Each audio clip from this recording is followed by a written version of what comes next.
Hi hello dears, welcome back to Ease online tuition. അപ്പോൾ ഇന്ന് നമ്മൾ നോക്കുന്നത് SLC ഹിന്ദി ചാപ്റ്റർ 1 കിഡ്കി എന്നുള്ള ചാപ്റ്ററിൽ ഏറ്റവും ഇമ്പോർട്ടൻ്റ് ആയിട്ടുള്ള വൺ വേർഡ് ക്വസ്റ്റ്യൻസ് ആണ് നമ്മൾ ഇന്ന് ഡിസ്കസ് ചെയ്യാൻ പോകുന്നത്. അതുപോലെ തന്നെ നിങ്ങൾക്ക് എന്തെങ്കിലും സജഷൻസ് ഉണ്ടെന്നുണ്ടെങ്കിൽ കമൻറ്റ് ബോക്സിൽ അറിയിക്കുക.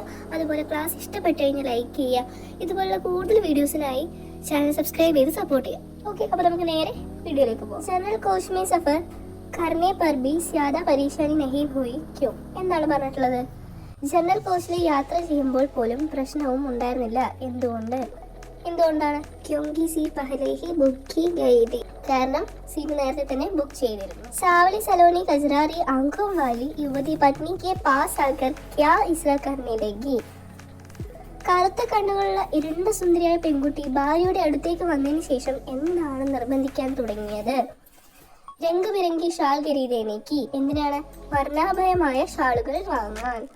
സബ്സെ പഹലെ യുവതിനെ ഷാൾ കാ കിത്നാ ദാം ബതായ. ആദ്യം തന്നെ പെൺകുട്ടി പറഞ്ഞ ഷാളിന്റെ വില എത്രയായിരുന്നു? 250 എന്ന് പറഞ്ഞു കഴിഞ്ഞാൽ 250. ഷാദി കാ ബുലാവ കഹാം സെ ആയാത. വിവാഹ ക്ഷണക്കത്ത് എവിടെ നിന്നാണ് വന്നത്? ഹോഷിയാപൂർ സെ. എവിടെ നിന്നാണ്? ഹോഷിയാപൂരിൽ നിന്ന്. लेखक ने इस बार कौन से कोच में सफर करने का निर्णय लिया? क्यों? ഈ സമയം ഏത് കോച്ചിലാണ് രചയിതാവ് യാത്ര ചെയ്യാൻ തീരുമാനിച്ചത്? എന്തുകൊണ്ട്? ജനറൽ കോച്ച് में क्योंकि सर्दी हल्की हल्की दस्तक देने लगी थी. എന്തുകൊണ്ടാണ് ജനറൽ കോച്ചിൽ? കാരണം ശൈത്യകാലം നേരിയ രീതിയിൽ മുട്ടാൻ തുടങ്ങിയിരുന്നു. ജനറൽ കോച്ച് में जाने पर क्यों नाराज हो गए.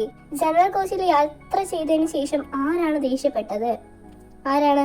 പത്നിയോർ ബച്ചെ, ഭാര്യയും കുട്ടികളും. അതുപോലെ മലയാളം ഉൾപ്പെടുത്താൻ ഒരു കുട്ടിയുടെ സജഷൻ ആയിരുന്നു.